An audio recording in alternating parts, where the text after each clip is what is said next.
कल मैं आना तो था लेकिन मैं नहीं आ पाया, क्योंकि कल मैं बांके बिहारी जी के मंदिर में सेवा में अंदर ठाकुर जी की था। कल खूब बिहारी जी के साथ वहां होली खेल रहे थे। तो वैसे मैं आत्मचर्चा नहीं कर रहा, लेकिन ये बिल्कुल रीसेंट इंसिडेंट है, इसीलिए मैं बता रहा हूं कल की घटना। तो कल मैं गया, जब गुरुदेव की भी आज्ञा हुई थी तो मैं मंदिर में गया, ठाकुर जी के पास खूब होली खेली अंदर।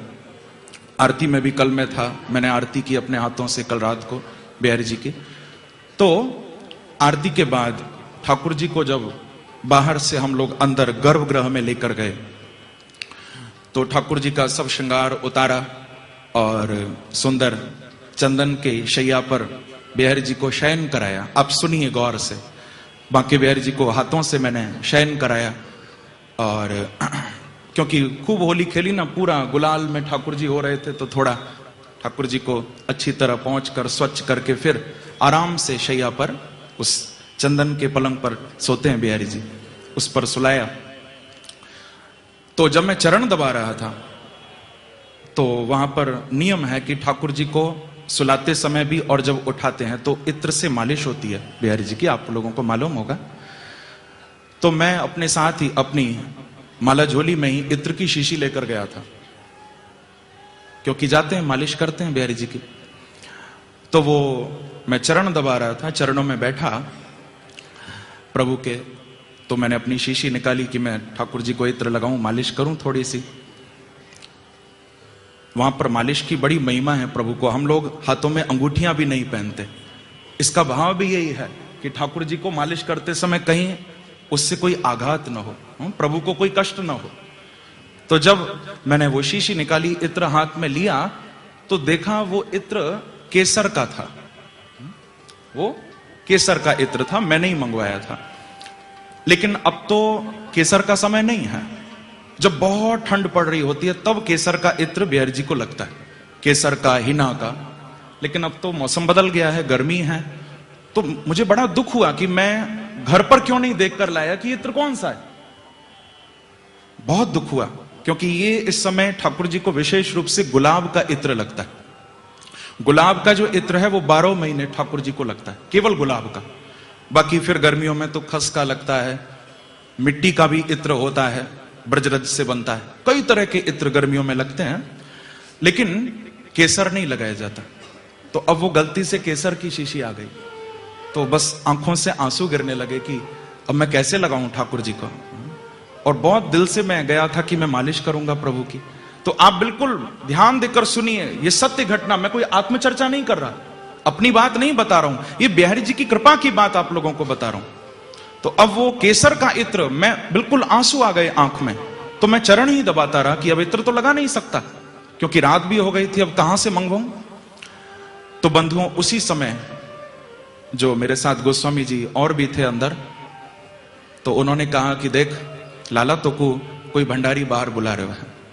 तो मैं उठकर गया तो देखा कि भंडारी जी बाहर खड़े थे और वो बोले कि गोसाई जी, ये गुलाब के इत्र की शीशी है।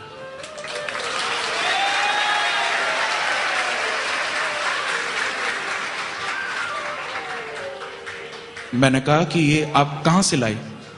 तो वो बोले कि ये गुलाब के इत्र की शीशी आपने नहीं मंगाई? मैंने कहा मैंने तो नहीं मंगाई। तो कहा कि बाहर एक लड़का अभी अभी आया और उसने आकर कहा कि अंदर जो गोस्वामी जी हैं, मैं उनके भजन सुनता हूं, मैं उनकी कथा सुनता हूं, मुझे बहुत अच्छे लगते हैं उनके भजन, उनकी कथा, और उन्होंने मेरे से गुलाब के इत्र की शीशी मंगाई है, तो आप ये गोस्वामी जी को दे दो अंदर। तो उस भंडारी ने मेरे हाथ में वो गुलाब के इत्र की शीशी दी और वो चला गया। मैंने उसको आवाज लगाकर कहा कि मुझे बताओ वो लड़का कौन है, कौन लेकर आया, क्योंकि मैं बिल्कुल हैरान हो गया। उन्होंने कहा वो बाहर ही खड़ा है, मैं भी बुलाता हूं, बहुत देर से खड़ा है। वो बाहर गए और थोड़ी देर बाद आकर बोले कि महाराज वो तो बाहर है ही नहीं, कहां गए?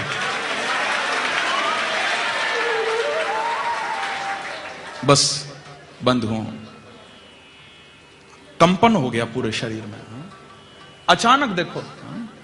और वो कह रहे हैं कि मैंने मंगाई है, जबकि मैंने किसी को भेजा नहीं, मैंने मंगवाई नहीं। बस फिर ठाकुर जी की उसी इत्र से गुलाब के मैंने कल रात को मालिश की बांके बिहारी जी की, और मालिश तो जो हुई सो हुई, लेकिन मैं बहुत रोया कल प्रभु के चरणों में। तो हम लोग यहां पर उस प्रेम के पर्व को मनाने के लिए आए हैं। किसी भक्त ने तो भगवान को कहा कि प्रभु मैं आपके पास आया हूं, अब आप जो चाहे सो करो। तो भगवान क्या बोले? उसने कहा कि कौन है तू? उसने कहा कि कौन है तू? मैंने कहा हसरत तेरी। उसने कहा कि कौन है तू? मैंने कहा हसरत तेरी। उसने कहा कि तकता है क्या? मैंने कहा सूरत तेरी। उसने कहा कि कौन है? मैंने कहा हसरत, यानी तुझे पाने की चाह। उसने कहा कि कौन है?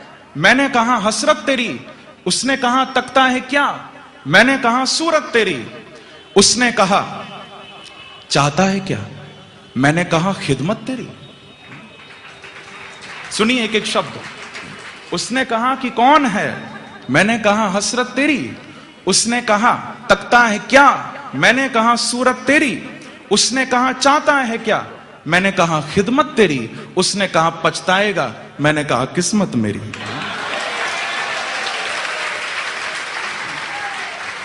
प्रेम से कहो श्री राधे। क्योंकि जो इनसे प्रेम करता है ना, तो बड़े टेढ़े भी है ना, थोड़ा रुलाएंगे तो जरूर, पर उस रोने में भी आनंद है। आंसू भी वही हैं जो बांके बिहारी के प्रेम में झलके, जो इनके प्रेम में गिरे। बंधुओं, हम लोग मंदिर तो आते हैं बांके बिहारी का, सने बिहारी का दर्शन करने के लिए, लेकिन हम वास्तविकता में मंदिर जाते नहीं हैं।